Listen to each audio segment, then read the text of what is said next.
Hey everybody, what is going on? Hexlex here with another Master Duel video for you guys. Today we're going to be taking another look at Adventure Tenyi. This time we have some games from the beginning of Season 8 here. Like I mentioned in the last video when we showed off the initial deck profile, well, not necessarily the initial deck profile, but rather the deck profile for the season. I mentioned this was probably my favorite adventure deck, and that is definitely still proving to be the case. I just think fun about like pile decks. I've talked about this before in the past. I've really liked playing decks of just good stuff that have kind of more free-form combos, and that is the core definition of Adventure Tenyi here. Got some really actually awesome games to show you. I managed to get quite a few good ones as I was climbing here a bit with the deck.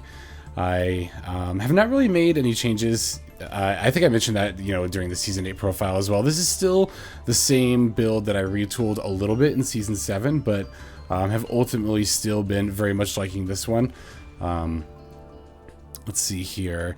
Yeah, I've been a little bit more not questioning necessarily, but I've been kind of thinking about some other extra deck options. More actually not even thinking about including things, but more of things that could be potentially taken out. Potentially for a second Rorodon. I haven't crafted one yet, but this card is very, very important to our combo lines, and honestly is just the reason the deck functions. Like, I know we talk about Crystron, Helki, Fibrax a lot, but it really is a Rorodon at the end of the day that makes the deck like really able to do what it's able to do. And there are more than there's more than just, of course, the Hulk line to go into Rorodon. There's also the number 42 Galaxy Tomahawk line, and it's not like super frequent that it happens, but you can do it with Barricade Borg Blocker too. Sometimes you end up in a scenario where you've got like, I don't know, an O-Lion and like two other monsters on the board, and then you can just use the other two monsters to go into Barricade Borg, and then because that's a machine, you can use the Barricade Borg and the O-Lion, or it could be like a leftover like Phantom, a Mecha Phantom token, then you can just go into another Rorodon, and if I'm reading right here, yeah, this is not like a hard once per turn effect, so like if your first Rorodon gets stopped and you go into this one, there shouldn't be anything that stops you from using the second one's effects either, which is pretty ridiculous. I actually didn't really. I did know that was the case. I think I've had that happen to me before. We've all had that moment, right, where we stop our opponent's first Rorodon and then they do some shenanigans to go into a second one. You're like, oh my god, what is happening here? So, yeah, I've been thinking about potentially crafting and including a second Rorodon. As for what I would take out, I think I mentioned Herald of the Arclight is a good Omni Negate, but is definitely the one I go into the least often. And every other card in this extra deck I would probably just consider essential. I think the least essential cards after it would probably be like maybe Borreload Savage Dragon or like Cheng-Ying, but even like not Cheng-Ying, honestly. We still go into that often enough. Same with Borreload. But yeah, so Herald of the Arclight I think would be the card that I dropped if I were to include a second Rorodon, which again has definitely been on my mind as of late. As far as like the main deck goes, I'm still feeling really, really good about it. The card choices, I really like the ratios, and I really like sticking to 42 cards.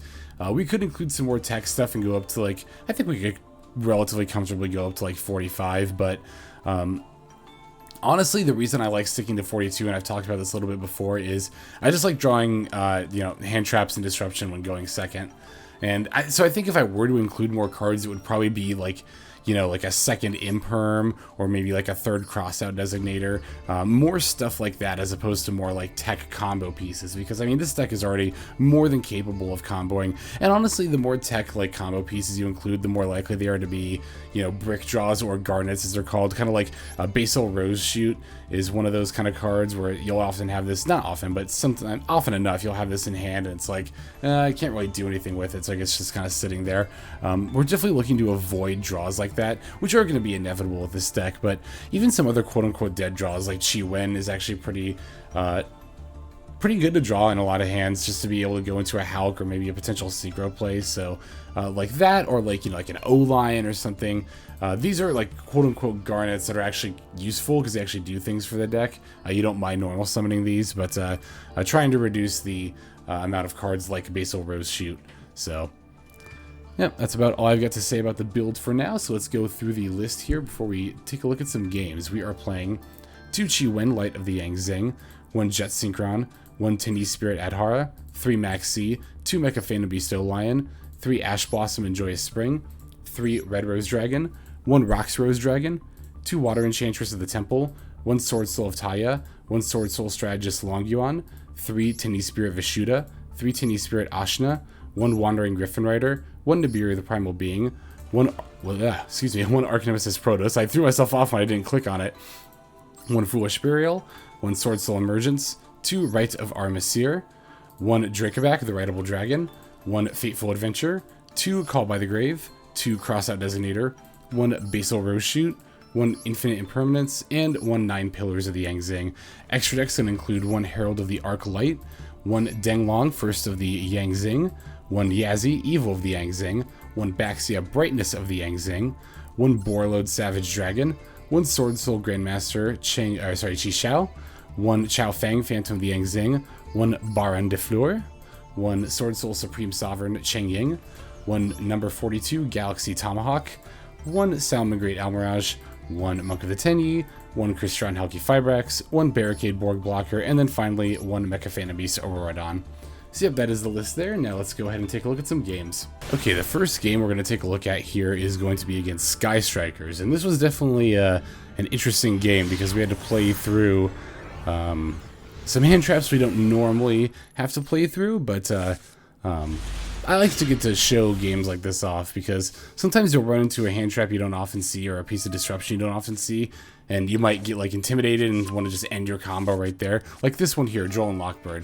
So I had to think for a moment because I think this was actually the first time I got Joel and Lockbird while playing Adventure Tenyi. So of course during a replay everything's going to happen instantaneously, but when I was actually playing the game I had to like stop for, I don't know, not too long, not like a minute, maybe like 30, 45 seconds, but 45 at most. Anyway, we stopped and like thought about like, okay, what are all the different things that we do in the combo? What can't we do if we can't search? And I realized like I can still summon a pretty solid board even if I'm not able to search cards. It won't be the full board, obviously, but we're still going to make our plays all the same. I'm going to lead with the Rite of Aramesir to get the Adventure token, because the Fateful Adventure, I just want to add of the deck, and we can still get the Dracoback out of the deck as well. We can't add it to hand, but we can still directly equip it. So this is more or less just to get 2 potential dead draws out of my deck. This is something I like to do a lot with the Adventure engine, is cycle through it as much as I can, even if I can't get everything, you know, and also to like use extra Water Enchantresses or Foolish Burials for Water Enchantress. Not necessarily for this deck, you kind of would rather use a Foolish for maybe something like an Adhara if you don't need, or like not an Adhara, an Ashuna if you need to, but just speaking more generally with the Adventure line, just being able to pull enough of it out of the deck, even if you can't get to like your Wandering Gryphon Rider where like you would normally want to be, still good for just eliminating dead draws. So I will use the Baron on the Imperm here because I'm pretty committed to this play at this point.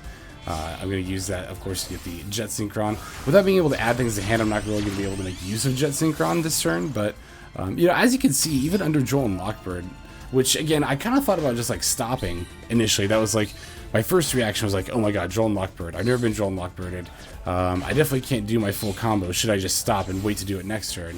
But then, again, just taking the time you need to think about it, that's kind of a piece of advice that I don't see often given. I see a lot of people complain about how long some people take during their turns, but at the same time, like, you've got the timer. Now, I mean, it would be a bit egregious to use, like, all 5 or however many minutes you have, but if you need, like, 30 to 60 seconds to think about what you're going to do, don't be afraid to take that. You've got the time, and,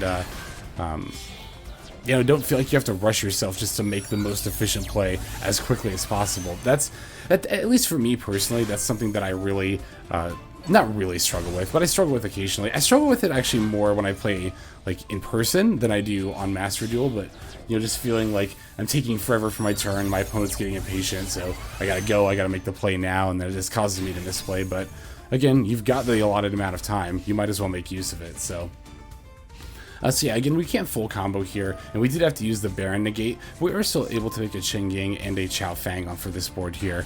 Now, unfortunately, that Chao Fang light restriction isn't going to do anything at all against Sky Strikers. It's a little bit unlucky to get matched up against like the one deck that Chao Fang does nothing against, but it's still definitely not bad to make here because Chao Fang doesn't just shut off effects as like an Omni negate, or not an Omni negate, a Floodgate rather. But of course, it also has the ability to pull monsters from the deck based on what gets destroyed, and then it can add tuners itself. And both of those effects, I believe, are going to, if I recall correctly, are going to come up here during this game. So, yeah, opponent's going to negate the Chengying and then use the engage to destroy it. I think they could have done this a little bit better. Like, I feel like if they had done this in a slightly different order, maybe not. I'm just trying to figure out, because yeah, they searched the afterburners, right? So I feel like if they'd done that in a slightly different order, they could have stolen my Chengying and then potentially set up, I don't know if they're playing the DPE engine, but they could have potentially set up a DPE that way, or some other, okay, yeah, no, they are playing the DPE engine. So I guess, to be fair, they had the Fusion Destiny hand, so they didn't need to do that, but, I don't know, I guess either way they got rid of my Chengying. I just feel like there was a better way my opponent could have done that. Using the Widow Anchor to negate and then searching the afterburners to destroy just felt a little bit awkward, but maybe I'm wrong. So yeah, here I'm going to be able to get a Vishuda from the deck thanks to Xiaofang, and that's going to be immensely helpful on this next turn coming up here.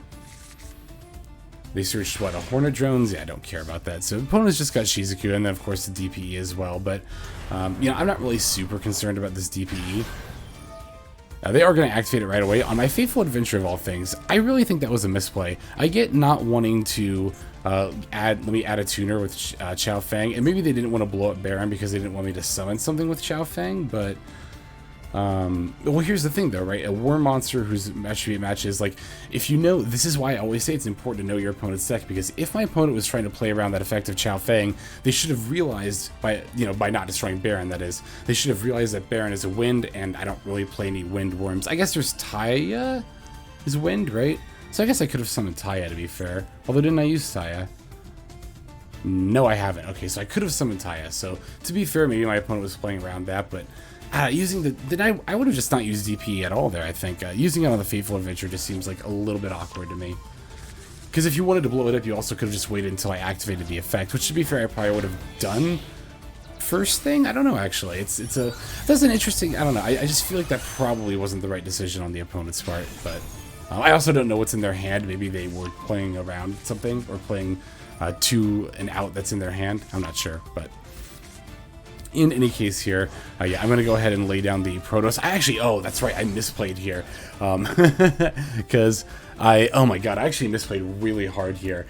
What I meant to do was activate the Protos effect before I activated the Baron effect, because, you know, then I can shut off Dark Summons, my opponent can't get back the Ray, but I activated Baron's effect first, and then I realized, crap, if I just, you know, destroy the Shizuku now, they're going to get a Ray, which honestly wouldn't have been that big of a deal, but, I don't know, for some reason my brain was just like, no, we can't let them get Ray out, so I blew up my own Xiaofang instead to get a Search and a Summon, which, to be fair, I don't think is, like, the worst play in the world here. Excuse me, especially given that, again, the what do you call it, the light negation, there we go, isn't gonna, oh, I said it, I was gonna say it is not gonna do anything here, but it actually was preventing this Nibiru that we just got slammed with here, so yeah, that actually ended up being a misplay on my part, but you know, I'm not afraid to show games where I misplay. I think that might actually be like the title of this video, because I think I have another game here where I like I kind of misplay, but I end up, you know, kind of pulling a win out anyway. So that's right. While I was recording these, or like playing these games to get the footage, I was thinking like, yeah, I should just make this video. You know, you can misplay with this deck and it still wins, because I don't know. It's funny because I see the general consensus, maybe not the general consensus, this could just be like a vocal minority kind of a thing, but I've seen quite a, not quite a few, I've seen enough people, we'll say enough people say that like, this deck isn't really consistent, that's why they don't like it.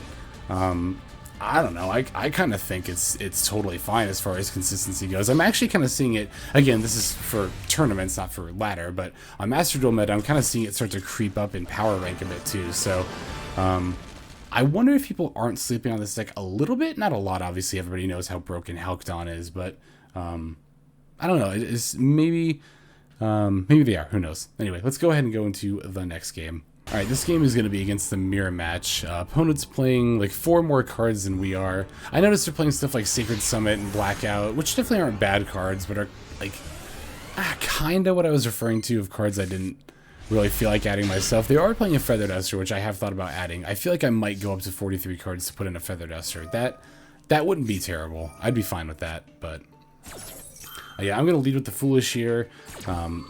I like to set up an adventure engine, but as always, as with I think any deck that uses an adventure engine, setting it up is often just using it as bait. Although to be fair, since I was going to make the Baron with the Longyuan here anyway, I definitely should have done that first. I don't know. I think I probably would have negated... I don't know, actually. I'm trying to figure out if I would have negated the Ash or the Baron in that scenario. I think I would have, probably.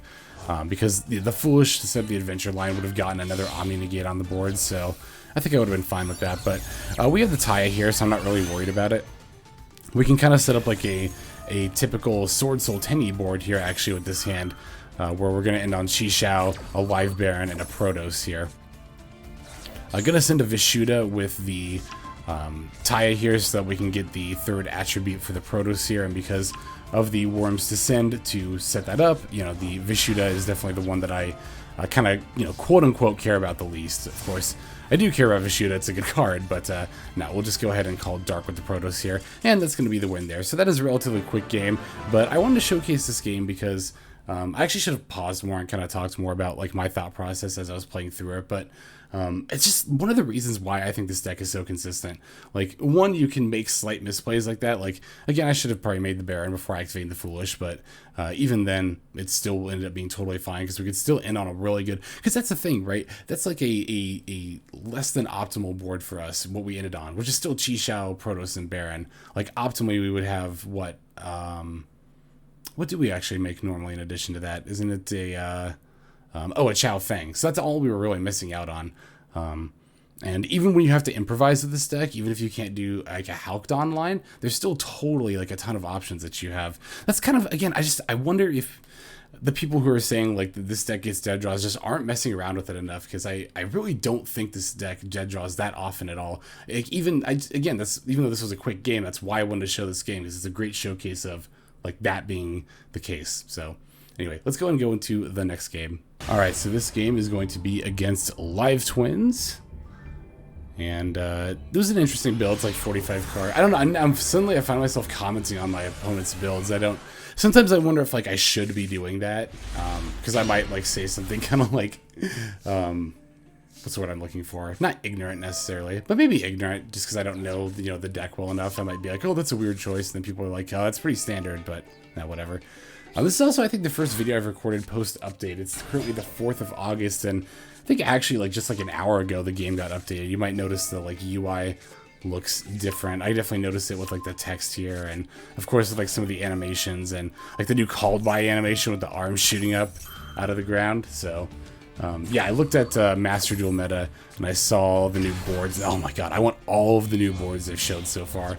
I don't know what I'm going to do about that. I'll probably just rotate what board I use, like, each video, because I seriously want all 3 that are on there so far, and there might even be more to data mine, but anyway, okay, oh yeah, so I want to showcase this game here, because this might look really weird that I stopped right here, but when I summoned this Jet Synchron, my opponent started getting prompts, like, that they weren't before, and it could have just been that, you know, they had, like a Veiler or an Emperor or something, maybe, but I feel like they would have used it on the Hulk, and,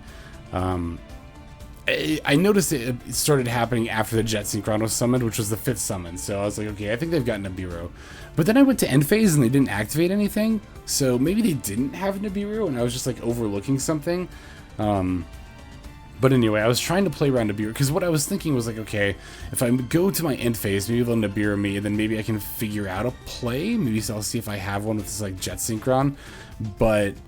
then, yeah, they went to end phase and they just let the turn pass. So maybe they had Nibiru and they decided not to use it. Maybe they had something else, but that's why I decided to end here. But I also figure that even, you know, this was still fine just setting the 9 pillars and passing here, because I could still use the Hulk's other effect during my opponent's turn to get the Denglong out of the extra deck, and then my 9 pillars that I just set here will be live. So this might look really weird, and I'm not even necessarily sure that it was the right play.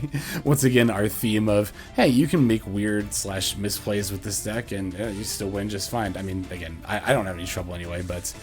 Alright, opponent's going to lead with a Desires here and then go into the Aleela. Definitely going to use Maxx in response to the effect, which they actually let resolve. I was definitely expecting like a cross out or a call by here, but I don't know. Life Twins is, I think, one of those decks that should pretty much always be 40. There are decks that can obviously get away with being above 40. You know, obviously we're playing one of them, Adventure Tenyi, but I think generally speaking, decks like Live Twin should definitely be 40 cards because you really need to open with like at least one of your openers. You know, that's like more important. I don't know. It's kind of hard to describe. That should honestly be its own video topic, to be fair, but. Anyway, like I mentioned, we're going to use Hulk to go into Denglong during the opponent's turn. And that's going to be really nice against this Zeus here. We're going to be able to use 9 pillars to stop it. Not only to negate it, but also being a counter trap. The opponent's not going to be able to use Zeus again during the same chain link because obviously, you know, counter traps are spell speed 3, and Zeus's quick effect is spell speed 2. So we are not, or they are rather, are not able to respond to the 9 pillars. They're just going to lose their Zeus, and we get to keep our board. And we have a nice hand stocked up now too, and the opponent's going to concede. See, even with a 6-card hand, they just didn't really have anything live. Well, because what I was going to say is just like, yeah, well, what I was saying rather is that I don't really think I'm a fan of over 40 cards with a whole bunch of tech in a deck like Live Twins. I think that's more suited for a deck like Adventure Tenyi, in my opinion. But all right, let's go and take a look at the next game here. Playing against Swordsoul Tenyi for this one.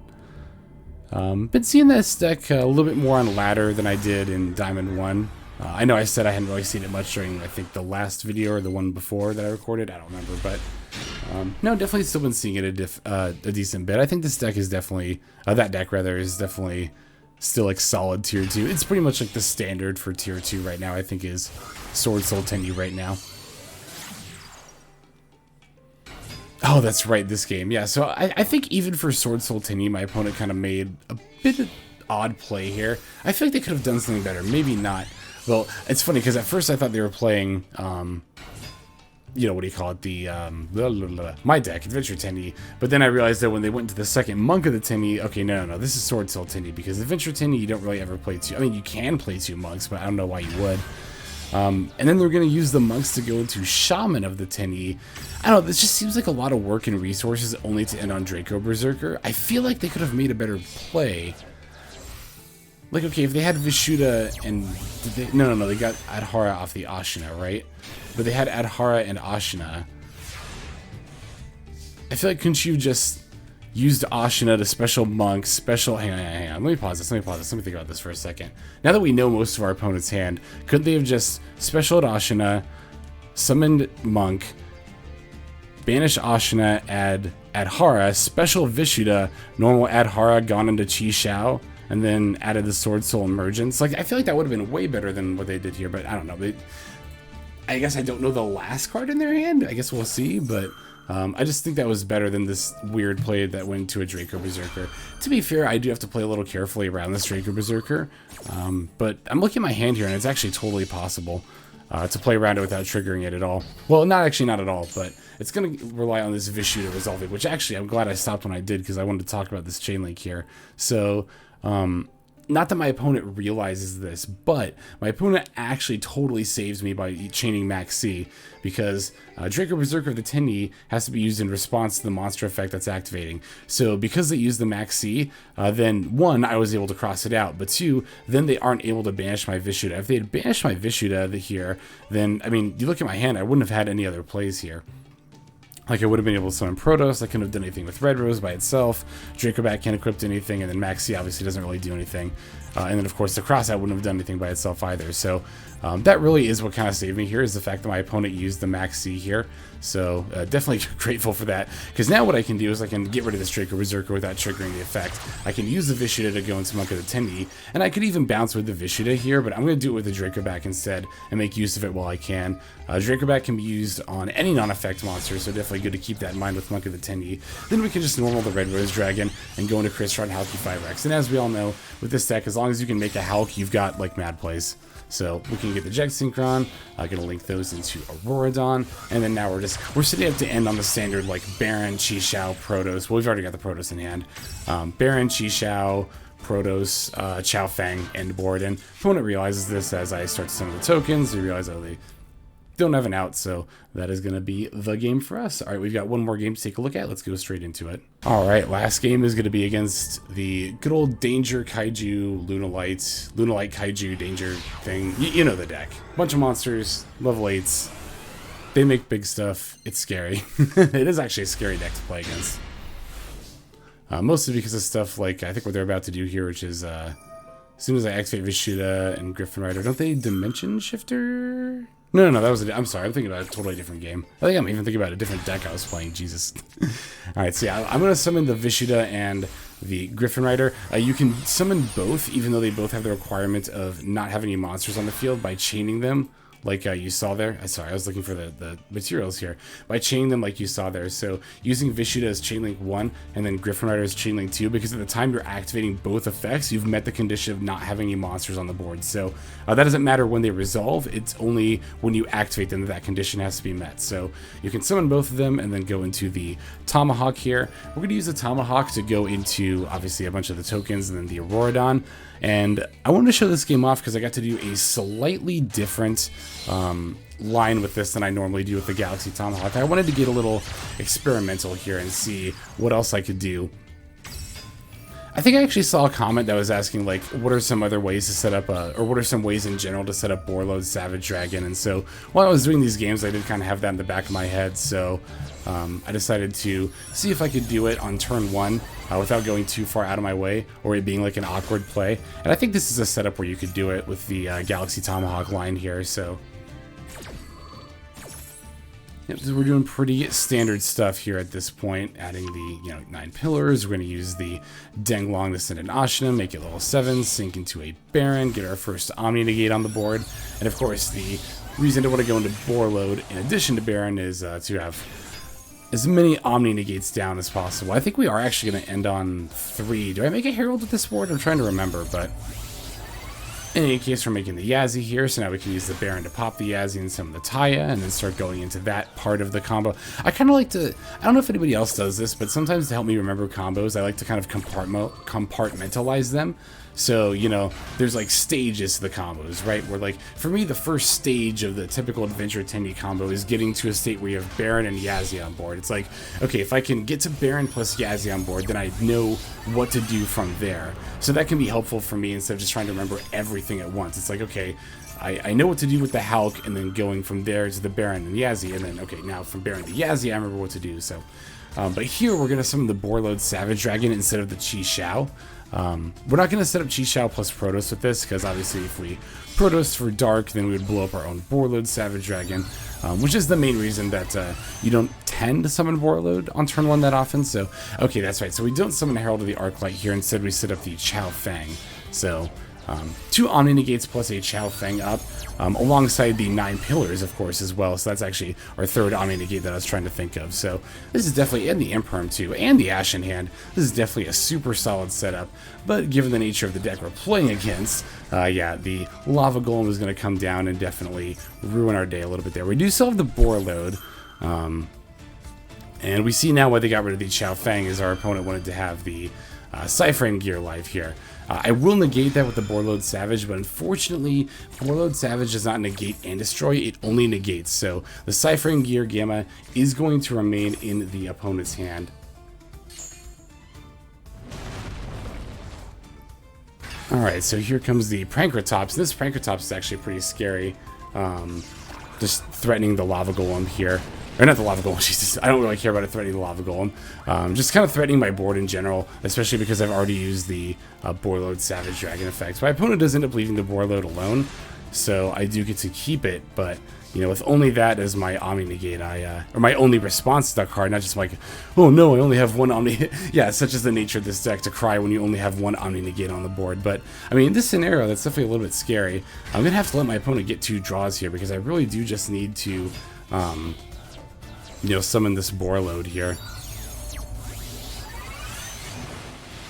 Gonna go for the Cheng Ying, see if I can't, play around this Prankratops at least a little bit somehow. Of course, they're gonna go for, destroying the Borreload anyway, and I'm just gonna have to negate here. Although, unfortunately, they do also have the Cypherane gear, so, I mean, I knew I was gonna lose my Borreload anyway, but I did need to negate in order to, just at least get the Cypherane gear out of their hand.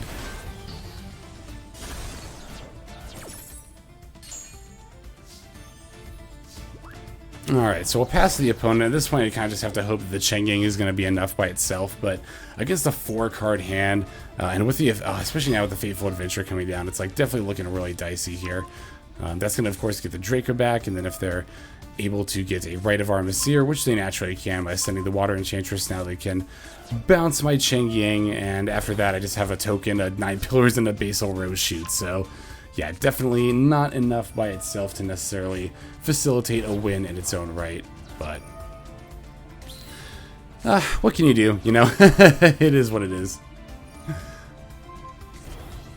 Oh, and of course the Denko Sekka. That's not really going to do much against us in particular, but I've always been extremely annoyed by this card, even like back in the day when like Chidals in 2014 would run Denko Sekka. Ugh, card is so annoying. We can try to use the Basal Rose Shoot for the Red Rose here, but then I realized, like, oh, I don't really have anything else at all. So at that point, I just gave it to my opponent. Good games. I did still want to show off that game, like I said, to show off a little bit of a line you can do with Galaxy Tomahawk to make a boar load there, which did work very well in and of its own right. Again, our opponent, just due to the nature of their deck, had a pretty devastating Kaiju against us there. So, all right, that's going to do it for the games. Let's go ahead and move now to the outro. Alright everybody, that's going to do it for the video here, so thank you very much for watching, especially all the way to the very end like this. I greatly appreciate that, not just personally of course, but as a way of supporting the channel. That means a lot to me. Similarly, those who are commenting and subscribing, extra appreciative to you as well. Comments, always love to see you. If you have suggestions for the build or gameplay, as always, I am free to feel free to drop those. If you have any suggestions for the main deck, I just wonder, I'm always wondering, especially with decks like Adventure Tenyi, where there's so many different things you can do with it, as far as even including like other disruption and potential combo lines, like if there's something like a cool tech that I might be missing out on. I know I said at the beginning of the video, like, oh, you shouldn't include too many like cute techs, but I might be down to try one here or there. So if you have any suggestions, definitely feel free to leave those. And yep, subscribing, again, great way to support the channel, and also gives you updates on when my videos drop, which does happen every day, so you do get to look forward to daily Master Duel content when you subscribe. But that's all I've got for today, so without further ado, this is XLEX signing out. Hope you guys have a fantastic day.